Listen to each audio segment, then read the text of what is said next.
Hello my dear students, कैसे हैं आप सब? Everything good. मैं आपका टीचर विपुल तिवारी आज आपके लिए वर्क एनर्जी पावर चैप्टर के अंदर लेके आया हूँ lecture number 5। Today we are going to study the topic power.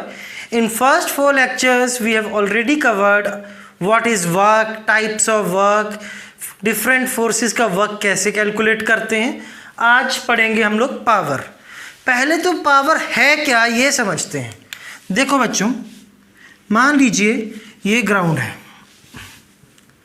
ये एक यहाँ पे कंस्ट्रक्शन हो रहा है बिल्डिंग, यहाँ पे जाना है ये स्टेप्स लेके, ठीक है। तो यहाँ पे 2 पर्सन है A and there is a person B.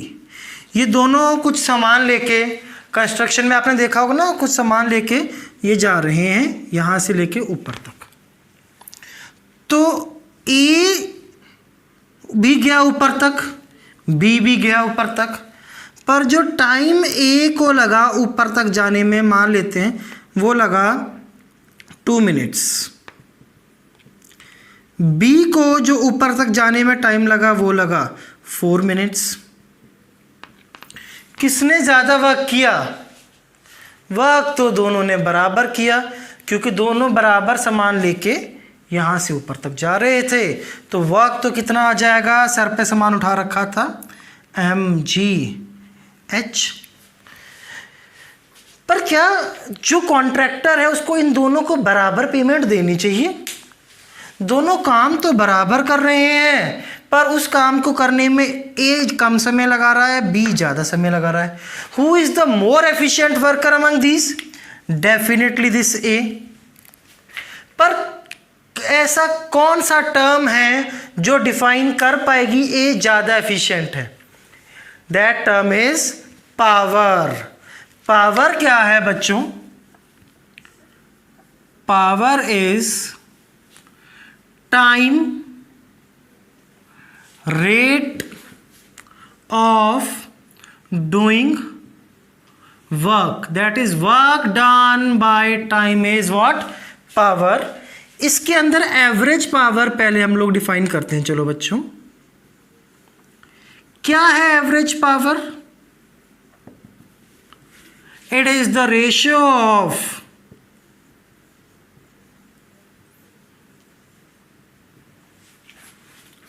Total work done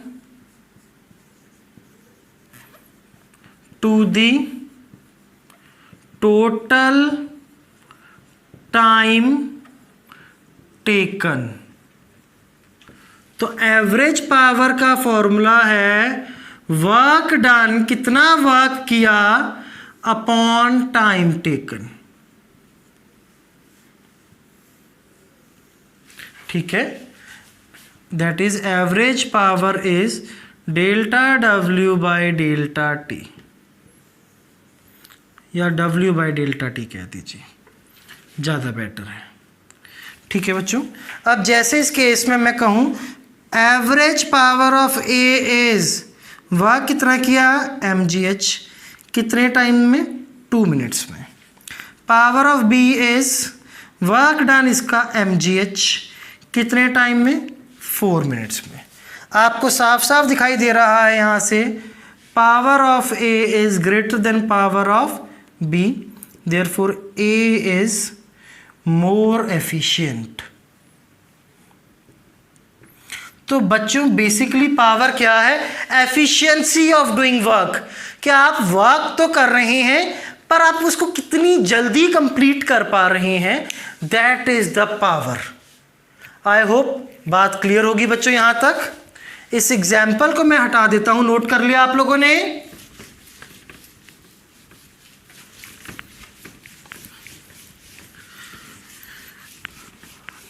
तो बच्चों this is the average power. अब बात आती है इंस्टेंटेनियस पावर की।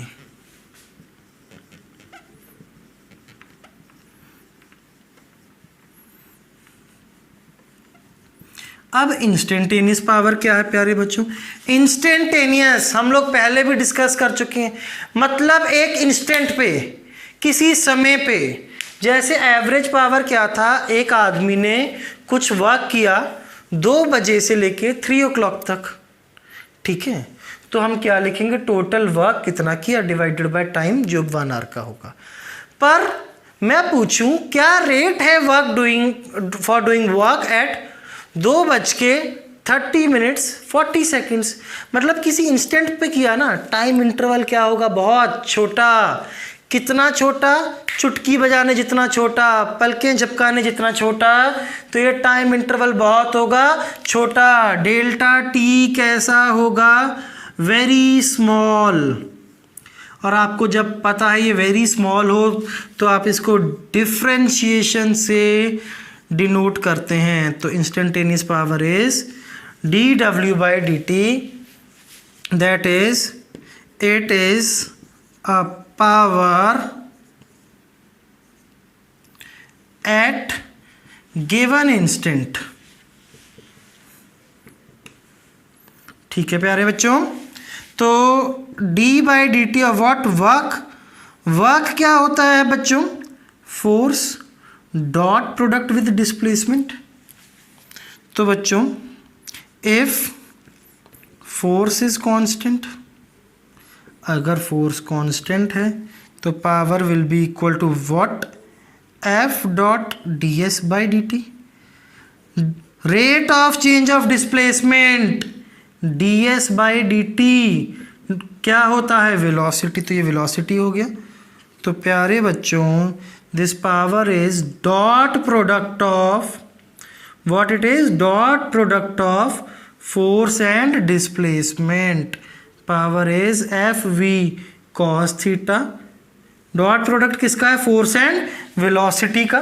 F है फोर्स, V है velocity, and what is this theta, angle between force and velocity. ठीक है, तो अगर फोर्स कांस्टेंट हो तो ये फॉर्मूला आप लगा दीजिएगा। कोई दिक्कत है बच्चों यहां तक, it is quite easy. Power का SI यूनिट, बात करते हैं कुछ इसके यूनिट्स की। तो power is what, work done by time, that is joule पर सेकेंड। दिस जूल पर second is what, what, denoted by capital W। और यही क्या है, पावर का SI यूनिट। तो SI यूनिट क्या है पावर का, ध्यान में रखेंगे what. I hope lower class में भी पढ़ा है। उसके बाद एक थोड़ा बड़ा यूनिट डिफाइन करा जाता है किलोवाट। किलो को आप समझते ही हैं 10⁻³ होता है। पावर का एक और बहुत यूनिट होता है, घरों में बहुत कॉमनली सुनते हैं, मोटर्स वगैरह का। क्या यूनिट होता है बच्चों, हॉर्स पावर। तो 1 horse power is equal to 746 watt. तो 1 हॉर्स पावर इज नियरली 750 करीब ही है, तो 3/4 ऑफ 1 किलोवाट। ठीक है बच्चों, डायमेंशंस की बात कर लेते हैं। कैसे निकालते हैं डायमेंशन, पावर की निकालनी है। पावर क्या है, work done upon time. Work क्या होता है, force into displacement, cos theta का तो कुछ नहीं है ना बच्चों। और फोर्स क्या है, मास इनटू एक्सेलरेशन, ये डिस्प्लेसमेंट बाय टाइम। तो प्यारे बच्चों मास का m, एक्सेलरेशन का L(t)-1, डिस्प्लेसमेंट का L और टाइम का t। तो डायमेंशन पावर की बन गई, क्या आ गया डायमेंशनल फॉर्मूला, mL2t-2। तो ये सारी थ्योरी है पावर की बच्चों, इतनी ही थ्योरी है। सबसे पहले बात ध्यान में रखनी है, पावर है क्या, वर्क को करने का रेट के वर्क कितनी तेजी से या कितनी स्लोली हो रहा है। Work done by time is, या कहूँ टोटल वर्क या upon total time is average power. किसी इंस्टेंट पे निकालना हो तो डिफरेंशिएशन से आ जाएगा, या दूसरा फॉर्मूला है हमारे पास फोर्स डॉट वेलोसिटी। ऐसा यूनिट पावर का याद रखेंगे वॉट। जनरली यूज्ड एक और यूनिट है horse power equal to 746 watts, और ये पावर की डायमेंशन है। इसको प्यारे बच्चों नोट करें, क्वेश्चंस प्रैक्टिस करते हैं पावर के।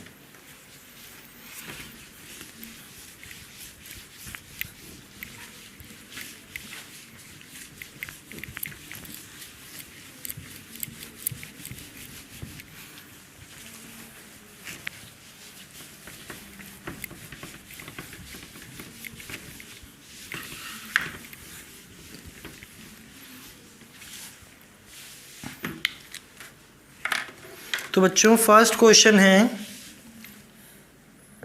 अ train has a constant speed. एक ट्रेन है, कांस्टेंट स्पीड है कितनी, 40 मीटर पर second on a levelled ground. कैसी ग्राउंड है, levelled, against resistive forces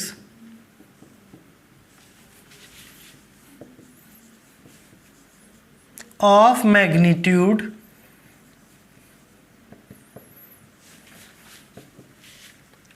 3 into 10 to the power 4 Newton.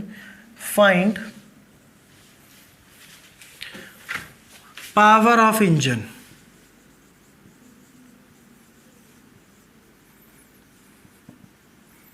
देखो बच्चों क्वेश्चन बहुत इजी है।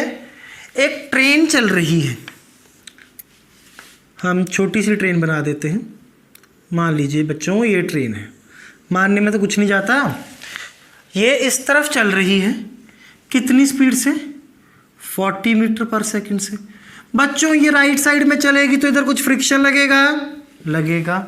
एयर के अगेंस्ट चलेगी तो कुछ एयर रेजिस्टेंस भी लगेगा। ये दोनों इसके मोशन को क्या करना चाहेंगी, अपोज। इसकी स्पीड को क्या करना चाहेंगी, कम। पर इसकी स्पीड कैसी दे रखी है क्वेश्चन में, कांस्टेंट।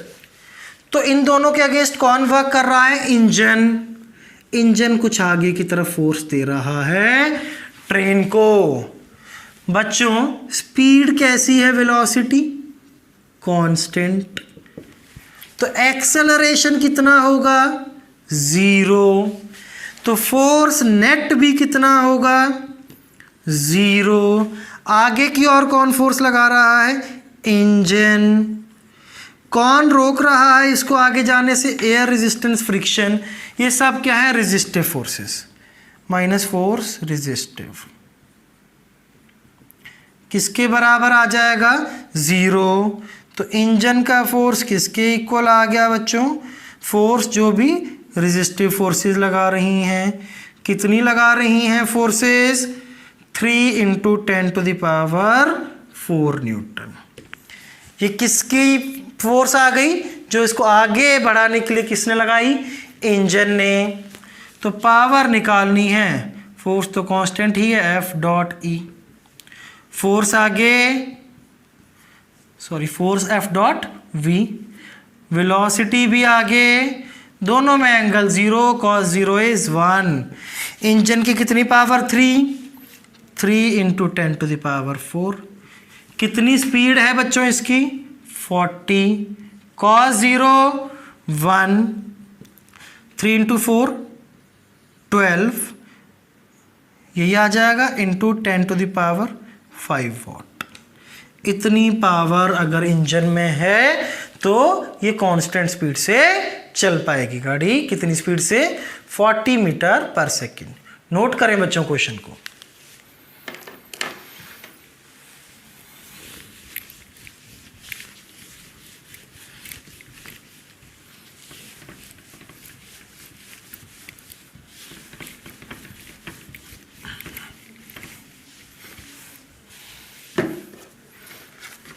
अब की बार क्वेश्चन क्या कहता है, ट्रेन है, दोबारा से मास कितना है ट्रेन का, 2 into 10 की power 5 kg, has a constant speed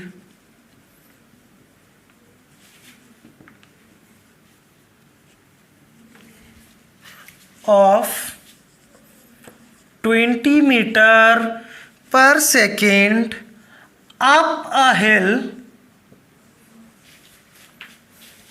inclined at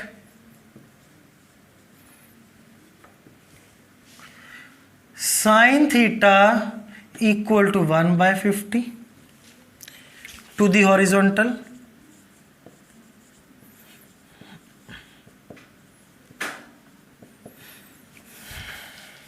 The power of engine is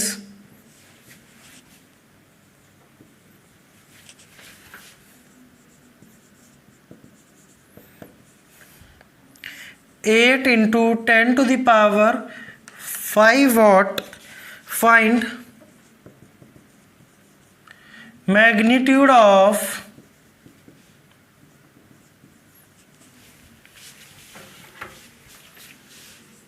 resistive forces. ठीक है, इस बार क्या निकालना है? Resistive forces. देखो बच्चों, इस बार एक हिल पे, पहाड़ पे चल रही है ट्रेन, पहाड़ पे जा रही है ऊपर की तरफ. ये पहाड़ है, ये एंगल है थीटा, साइन थीटा 1/50 दे रखा है. ये ट्रेन ऊपर को जाने की कोशिश कर रही है. कोशिश क्या कर रही है? जा ही रही है बच्चों. कितनी स्पीड से? 20 मीटर पर सेकेंड से. ऊपर को ले जाने के लिए इंजन को फोर्स लगानी पड़ेगी, तो ऊपर की ओर इंजन ने फोर्स लगाई, फोर्स ऑफ इंजन. नीचे को क्या लगेगा? एक तो वेट का component along the inclined plane mg sine theta. आगे जा रहा है, ऊपर जा रहा है, तो फ्रिक्शन किधर? नीचे. एयर रेजिस्टेंस भी हमेशा किधर लगती है? मोशन के अपोजिट. तो फ्रिक्शन और एयर रेजिस्टेंस दोनों इधर लगी. बोल दिया इनको 4 कौन सी टोटल मिला के रेजिस्टिव. यही तो निकालनी है हमने. ठीक है बच्चों, तो सबसे पहले क्या करते हैं क्वेश्चन में, ऐसा करो, इंजन की फोर्स निकाल लो. निकल जाएगी. कैसे? Power of engine is force of engine into velocity of engine into cos 0 F dot V. Force आगे, वेलोसिटी आगे, दोनों में एंगल 0. तो बच्चों पावर कितनी है इंजन की? 8 into 10 to the power 5. Engine force कितनी लगा रहा है बच्चों? निकालनी है. इंजन की स्पीड कितनी है? 20. cos 0 is how much? 1. तो force applied by engine is 4 into 10 to the power 4 newton. ये आ जाएगा, 20 से डिवाइड कर देंगे तो. ये फोर्स लगाई किसने? इंजन ने. अब बच्चों इसकी स्पीड देखो कैसी है? कांस्टेंट. तो वेलोसिटी कांस्टेंट, तो एक्सेलरेशन 0. एक्सेलरेशन 0, तो लगने वाला नेट फोर्स 0. तो चला कौन रहा है? इंजन. तो फोर्स ऑफ इंजन. रोक कौन रहा है? mg sine theta. और मोशन को कौन अपोज कर रहा है? Resistive forces equal to 0. तो resistive forces is equal to engine का force minus mg sine theta. Engine का फोर्स प्यारे बच्चों हमने निकाला है 4 into 10 to the power 4. m कितना है? 2 into 10 to the power 5. g कितना है? 10. साइन थीटा गिवन है क्वेश्चन में 1/50. Calculate the values. इज 0 से 0 cancel. 4 into 10 to the power 4. इसको ऐसे लिख लो बच्चों, 20 into 10 to the power 4/5. Cancel होके आ गया 4. 4 इंटू 10 टू द पावर 4 और माइनस होने वाली भी टर्म सेम है. तो रेजिस्टिव फोर्सेस आ गई कितनी? 0. इस क्वेश्चन में कोई भी रेजिस्टिव फोर्स नहीं लग रही. रियलिटी में it is not possible, hypothetically it can be possible. Question है, कोई भी वैल्यू आपको दी जा सकती है. क्लियर है बच्चों बात? नोट करें इसको.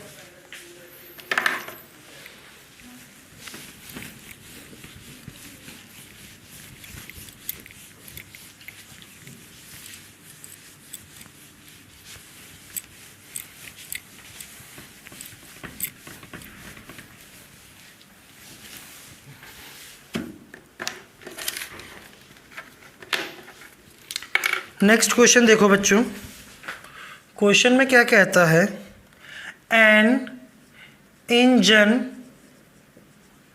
Pumps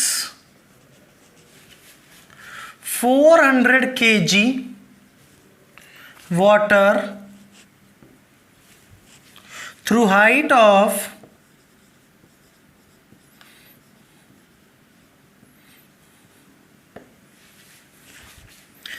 10 meter in 40 seconds.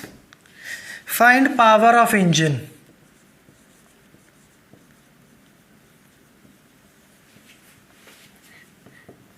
If its efficiency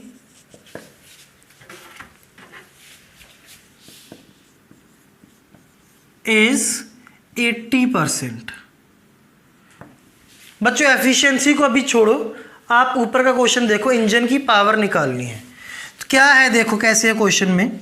मान लो बच्चों एक ये पानी का कुआं है, वेल, यहाँ पे पानी भरा हुआ है, पाइप लगाया ऐसे, कितनी हाइट का, 10 मीटर का। तो यहाँ पे आपने मोटर लगाई, क्या लगाया यहाँ पे आपने, मोटर, इंजन, जो पानी को ऊपर पंप करता है, ठीक है। तो वह कितना हुआ पहले तो इस पानी को ऊपर ले जाने में, mgh, सारा पानी यहीं से उठा ना बच्चों नीचे से, तो m कितना था वाटर का 400, g कितना होता है 10, h कितना था 10।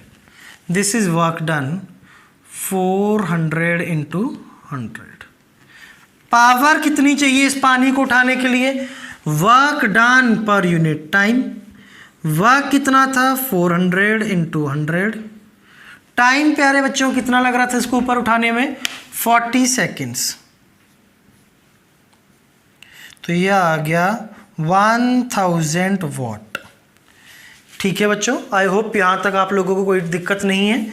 और 1 किलोवाट इतनी पावर चाहिए अगर मुझे वाटर उठाना है 400 kg through height of 10 metre in 10 seconds. पर मोटर की एफिशिएंसी कम है। एफिशिएंसी क्या होता है, पावर आउटपुट। एफिशिएंसी किसी की भी होती है आउटपुट अपॉन इनपुट। पावर की एफिशिएंसी है तो power output upon power input. Efficiency है 80%, 80/100। आउटपुट पावर कितनी चाहिए वाटर को उठाने के लिए, 1 किलोवाट या कहीं 1000 वॉट। तो पावर इनपुट करनी कितनी पड़ेगी बच्चों, तो पावर इनपुट इज 1000 इंटू 100/80। तो this will be equal to 1250 watt, या फिर this will be equal to 1.25 kilowatt. इतनी इनपुट पावर मोटर को आनी चाहिए। फिर उसकी एफिशिएंसी है 80%, वो सिर्फ इसका 80% पावर दे पाएगी, कितना 1 किलोवाट। उससे हमारा काम बन जाएगा। क्लियर है बच्चों बात, नोट करें क्वेश्चन को। बिल्कुल सब अलग अलग टाइप के बहुत सारे क्वेश्चंस करेंगे जिससे आपको पावर का कंसेप्ट एकदम क्लियर रहे।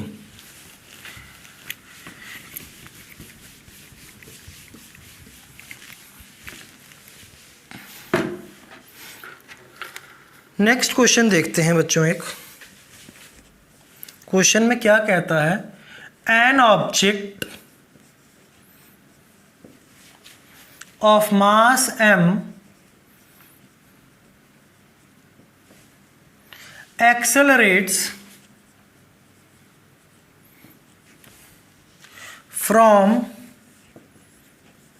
rest to speed vf in time tf, then the instantaneous power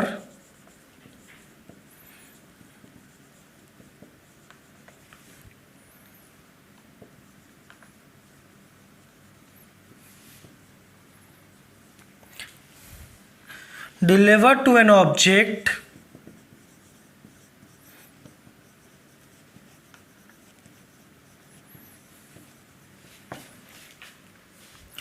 as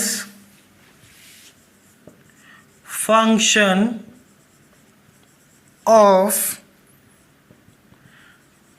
time T is. देखो बच्चों, इस क्वेश्चन में कुछ टफ नहीं है, बस थोड़ा सा एक दो बातें जो मैं आपको समझाना चाह रहा हूं, ध्यान से देखिएगा। क्या कह रहा है? ऑब्जेक्ट का मास है m, रेस्ट से चलता है, ठीक है, तो इनिशियल स्पीड 0। किसी फाइनल टाइम पे जिसको बोला है इसने TF, इसकी स्पीड हो गई VF। किसी भी जनरल टाइम पे प्यारे बच्चों आपसे पूछा गया है इसकी velocity as a function of time, time के फॉर्म में इसकी, सॉरी वेलोसिटी नहीं, कितनी पावर डिलीवर्ड हुई है, जनरल में पूछा है। तो पावर का फॉर्मूला आप लोगों को आता है बच्चों,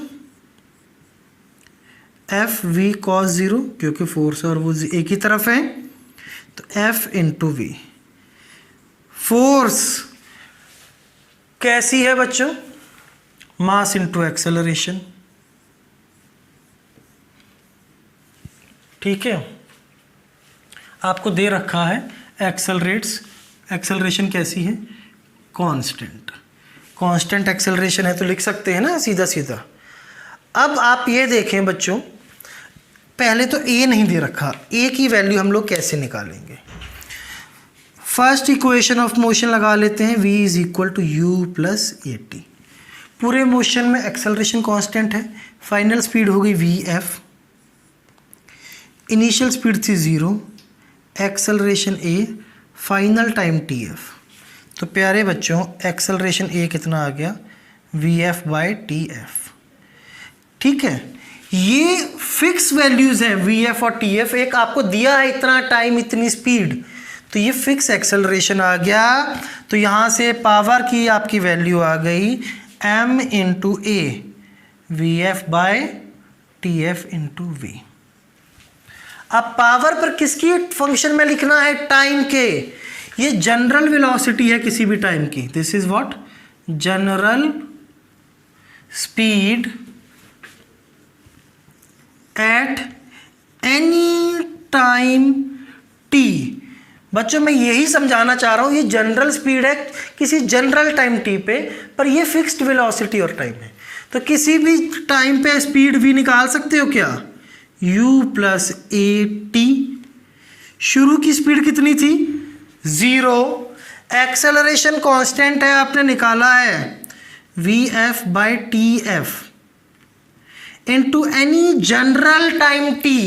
दीज आर फिक्स्ड वैल्यूज, ये जनरल है, मैं बार बार कह रहा हूं। तो vf by tf into T, put the value, तो power is m into vf by tf into v, vf by tf into T. तो पावर आ गई बच्चों m into vf by tf का square into time t। I hope सबको बात clear हो गई है बच्चों। जल्दी से क्वेश्चन को नोट करें।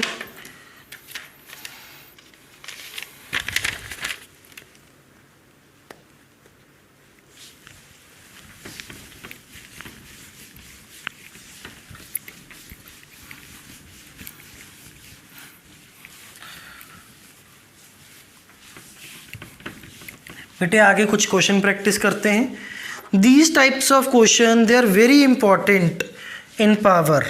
देखें क्या, अब पार्टिकल प्रोपोर्शनैलिटी के क्वेश्चंस रहते हैं ये बच्चों। Is moving along x axis under action of force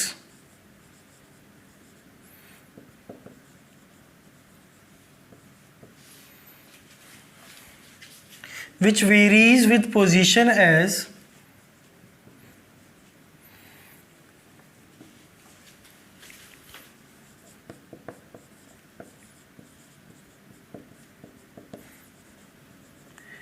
f is inversely proportional to x की power 4। find the variation of power due to this force with x। देखें बच्चों, इस क्वेश्चन को अच्छी तरह से देखें, ध्यान से सुने। क्या कहता है, फोर्स जो है ना, it is proportional to X की पावर 1 अपॉन एक्स की पावर 4, या कह देते हैं एक्स की पावर -4। ये आ गया ना बच्चों। अब पावर एक्स के ऊपर कैसे डिपेंड करती है, किसके ऊपर, एक्स के ऊपर, ये बताना है आपने। कोई दिक्कत नहीं है। Power is equal to F into V, proportionality बतानी है, कॉस थीटा को छोड़िए। फोर्स का वेरिएशन आपको पता है बच्चों, किसका वेरिएशन निकाल रहे हैं एक्स के साथ, वेलोसिटी का। दोनों के वेरिएशन को मल्टीप्लाई करेंगे तो पावर का वेरिएशन आ जाएगा। वेलोसिटी का कैसे निकालें, फोर्स इज इक्वल टू, चलो सम कांस्टेंट के इंटू एक्स की power -4। Force is mass into acceleration, के इंटू एक्स की पावर -4। तो एक्सेलरेशन इज के बाय एम एक्स की पावर -4। एक्सेलरेशन से वेलोसिटी निकाल सकते हैं, कैसे, ए को dv बाई डी टी रख के, पर यहाँ वो नहीं रखेंगे। किसकी टर्म में रखना है, x की। तो आपको मैंने बता रखा है, जब भी x की टर्म में हो तो एक्सेलरेशन को लिखेंगे v dv बाय dx।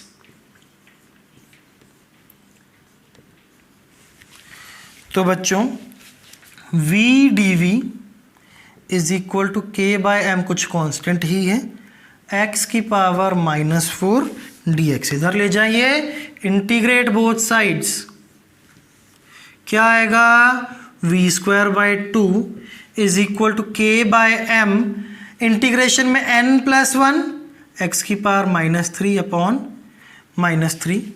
तो बच्चों यहाँ से हम कह सकते हैं v square is proportional to x की power -3, v is proportional to x की पावर -3/2। तो प्यारे बच्चों, power is proportional to force into velocity. तो power is proportional to force, force कैसे एक्स पे डिपेंड कर रही है, -4, एक्स की पावर -4। v कैसे एक्स पे डिपेंड कर रहा है, एक्स की पावर -3/2। तो हम कह सकते हैं p is proportional to X की पावर -13/2। ठीक है बच्चों। तो ऐसे क्वेश्चंस में किसी एक के साथ प्रोपोर्शनैलिटी दे रखी होगी, दूसरे के साथ कैलकुलेट करनी होगी, आंसर आ जाएगा। ठीक है बच्चों। नेक्स्ट क्वेश्चन आप लोग खुद से ट्राई करेंगे। अभी पहले इसको हटा दिया जाए।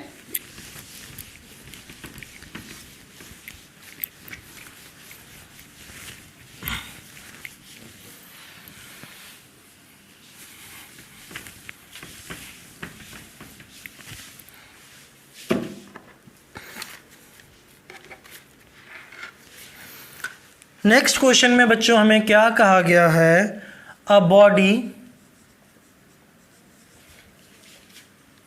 Is moved along straight line, एक स्ट्रेट लाइन में चली है body, by a machine delivering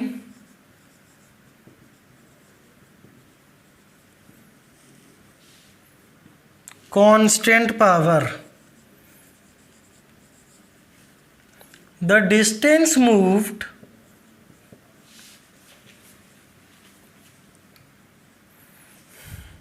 by the body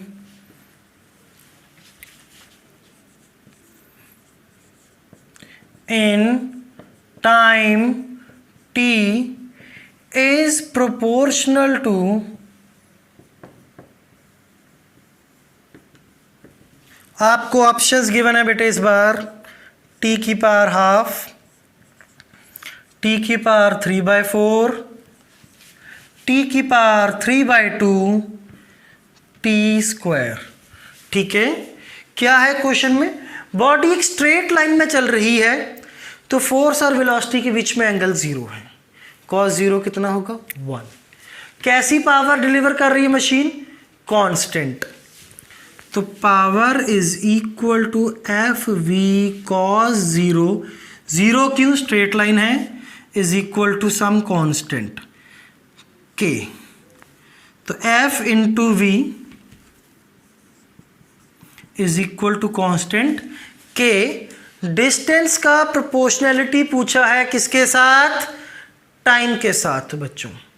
तो इसको ऐसे करते हैं क्वेश्चन को, फोर्स को लिख लेते हैं mass into acceleration into velocity is constant. Mass तो कांस्टेंट ही होता है, a into we is k/m। ठीक है बच्चों, अब एक्सेलरेशन को लिख दो प्यारे बच्चों dv/dt। क्यों t, v dv/dx क्यों नहीं लिखा, क्योंकि इस बार टाइम के बारे में पूछा, तो a को लिखा dv/dt। टर्म्स को सेपरेट करके इंटीग्रेट करेंगे, dt एक तरफ और v वाली टर्म्स एक तरफ। k/m कांस्टेंट था ना बच्चों, बिल्कुल, तो ये v की इंटीग्रेशन v²/2, k/m dt की इंटीग्रेशन t, तो क्या कह सकते हैं हम, v is equal to √2k/m into T की पावर हाफ। पर प्रोपोर्शनैलिटी डिस्टेंस और टाइम की पूछी है, अब ये v को हटाना होगा, तो v को अब की बार लिख दें बच्चों dx/dt √2k/m इंटू टी की पावर हाफ। दोबारा इंटीग्रेट करेंगे, dx is equal to √2k/m T की पावर हाफ dt, ये कांस्टेंट है, तो x is equal to √2k/m T की पावर हाफ का इंटीग्रेशन टी की पावर 3/2/3/2। तो हमें कांस्टेंट से कुछ लेना देना नहीं है, x is proportional to T की पावर 3/2। ठीक है बच्चों, बस ध्यान रखें किसको कन्वर्ट कैसे किस में करते हैं।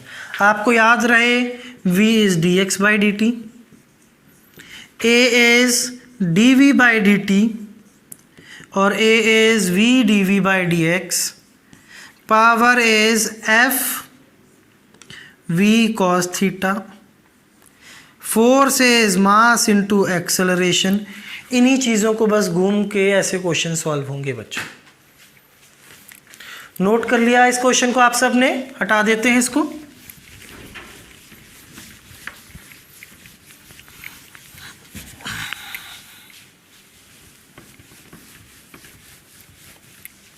बच्चों नेक्स्ट क्वेश्चन देखते हैं पावर का, नोट करें आप सब। क्या कहता है क्वेश्चन में, a constant power P is given to a particle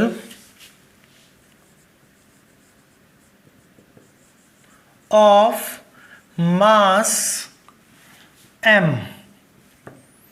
The distance traveled by the particle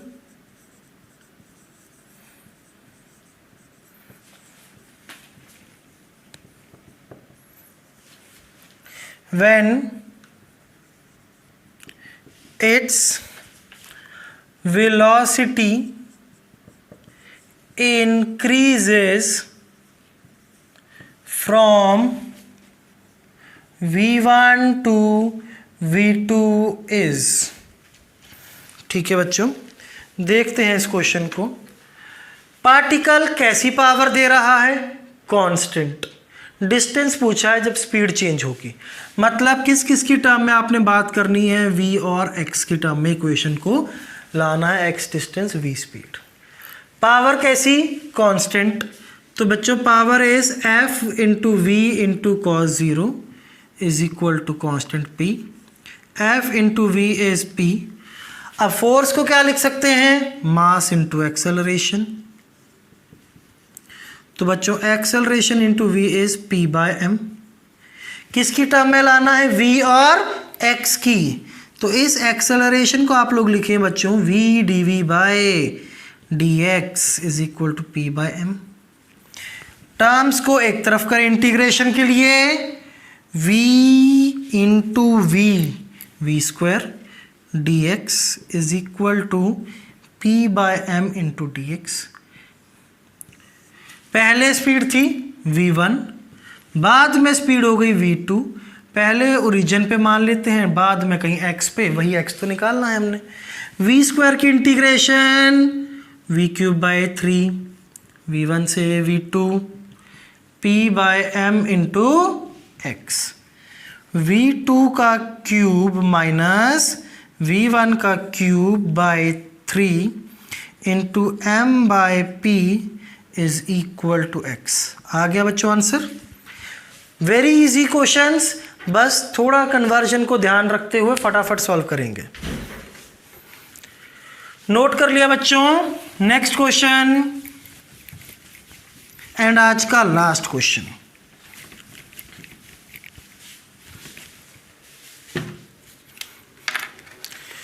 question में क्या कहा गया है आपसे, power supplied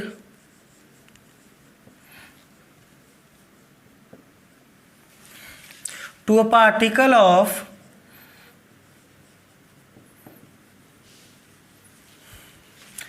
mass 2 kg varies with time as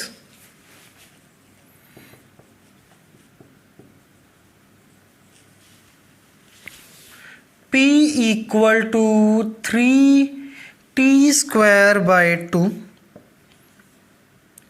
if velocity of a particle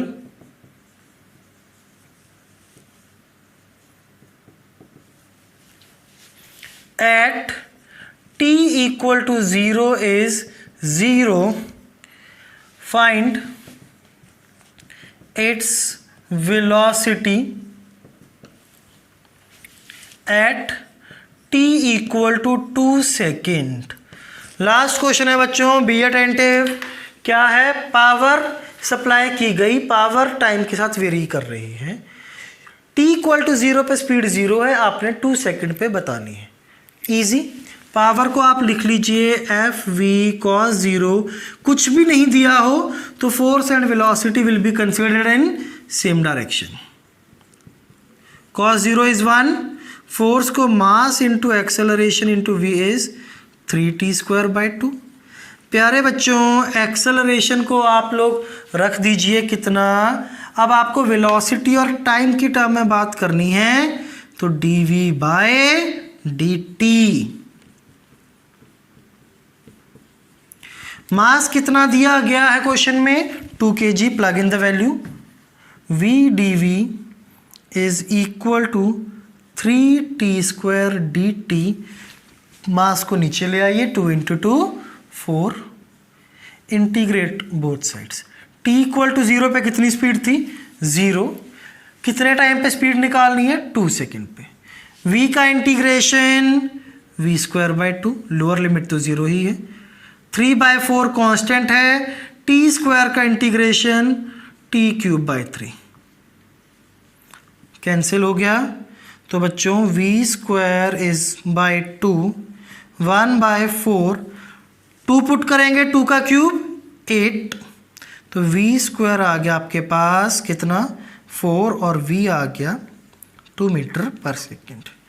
तो बच्चों पावर का concept it is not too tough. जैसे लास्ट क्लास में हमने स्प्रिंग फोर्स किया था, वो थोड़ा सा टफ भी बच्चे फील करते हैं। This is easy and important concept. तो पावर को अच्छी तरह से आज दोबारा से आप रिवाइज करें लेक्चर को देख के, और अगर आपको लेक्चर अच्छा लगा हो, यू लाइक द लेक्चर, तो please like, share and subscribe the video. Next lecture में बच्चों आपके लिए लेके आएंगे एनर्जी, वर्क एनर्जी पावर में वर्क और पावर का काम खत्म हो चुका है। एनर्जी हम देखेंगे, डिफरेंट टाइप्स की एनर्जी पढ़ेंगे, एनर्जी कन्वर्जन पढ़ेंगे। तब तक पावर को रिवाइज करें, पढ़ते रहें। Bye bye, take care.